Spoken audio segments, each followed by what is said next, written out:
back to Media Roaming.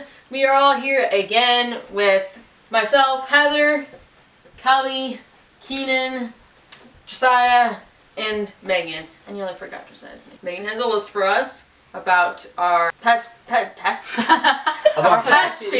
And for this video, we are going to talk about our pet peeves with movies, TV shows, etc. We're just complaining about it because that's what we do best. Thank you, Heather. You're welcome. Minion memes. Oh, just not necessarily the memes. Minions just stink. I hate minion memes where it's like, I hate getting up in the morning. This picture of this minion cooking, making cookies. Like, what the hell do with anything? They're so obnoxious, and the movies just keep on coming. We don't want to encourage this. Mars should take back Lady Gaga and the Minions.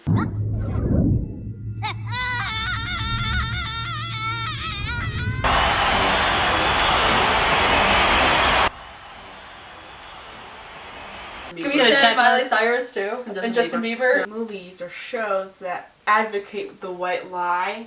Oh, I was listening Andy to Griffith. a Christian audio show, and they were in school, and there's this big bully, oh and no. he trips the main character. Sweet, loving, adorable person.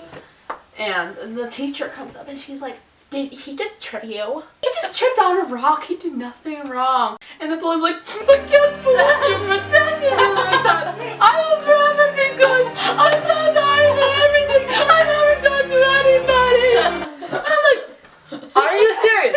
In real life, the teacher would have been like, did he trip you? And she would have said no. And the bully was like, this is so cool. I got a sucker for a victim. I can get away with everything. That's a real life story. That was just so fake.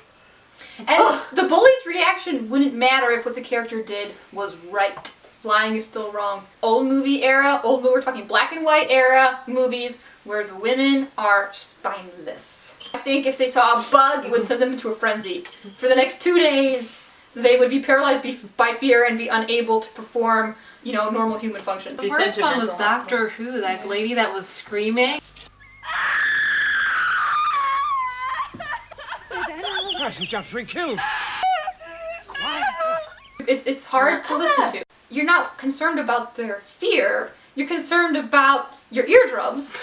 On the other side, women who are exaggerated to the other extreme. Beverly Crusher. She was like, Oh, and the guy goes, oh! And especially when the writing tries to make it seem like, oh, they're as strong and tough as the men. A lot of the Star Trek women, they hit a guy and you'd think, maybe he should flinch maybe a little bit.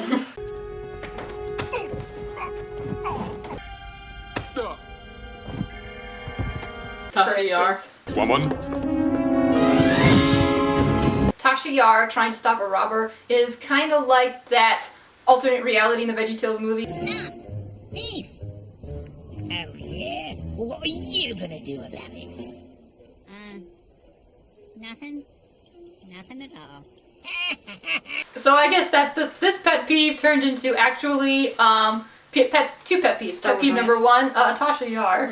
Sympathetic villains. Overused. Sympathetic villains to the point of their own evil isn't their own fault. You did this. You stepped on my dog's tail. Now I'm angry, and now I'm gonna go cause just total evil and everything all over the place, and it's all your fault. I think Phineas and Ferb did it really well to make fun of that. True evil is born through pain and loss. You see, when I was a small boy back in Gimmelstump, I had a toy train. Then one day I lost it. Choo-choo. That's it? But it makes you appreciate Cinderella. Because the whole in the acted Cinderella, they had the evil stepmother, and the reason that she was evil was because she said, You are young and innocent and good, and I. That's how in the real world it is. The problem here isn't villains that make you feel sorry for them a little bit. I mean, to an extent, that's good. We're supposed to love our enemies. But they do it to the extent where it's like nothing is ever the fault of the villain. It's the fault of whoever, came in early in their life and stepped on the dog's tail. Or it's the fault of the heroes now for not being understanding. It's the fault, everyone's fault, but the villain's fault. And in the end, I lose sympathy for the sympathetic villain because it's still their choice. It's still their fault. I guess I thought I'd recharged it before I put it back in. I guess I didn't. The other one, hopefully, is charged. Okay, well let's just keep going for a minute.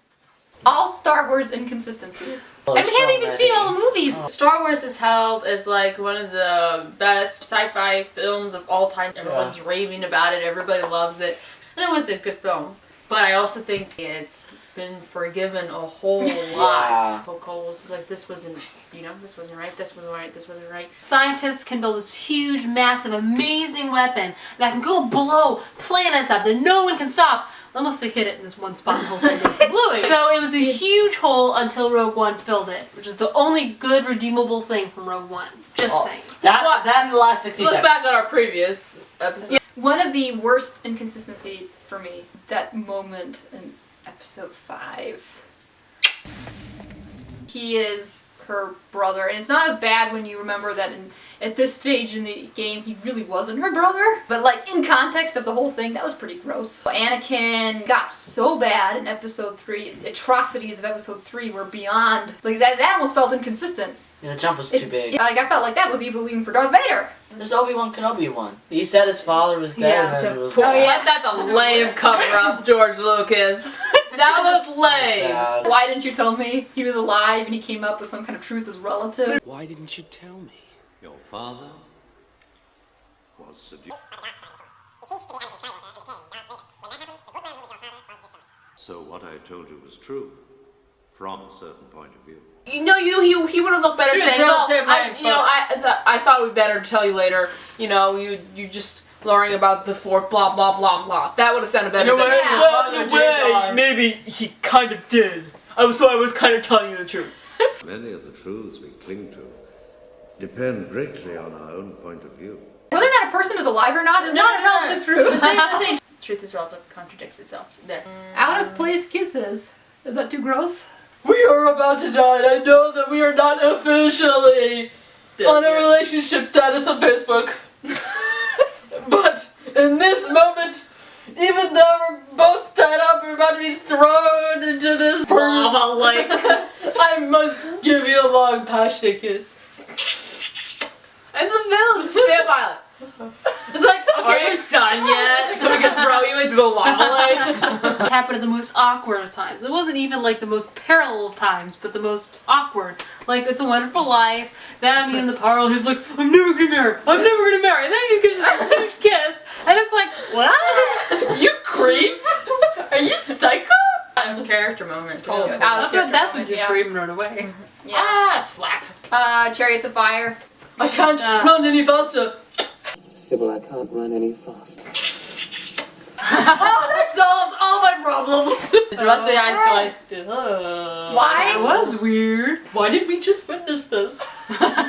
Thank you for joining us while we sat here and complained about our pet peeves in movies, books, TV shows, stuff like that. We'll be back next week with even more brilliance.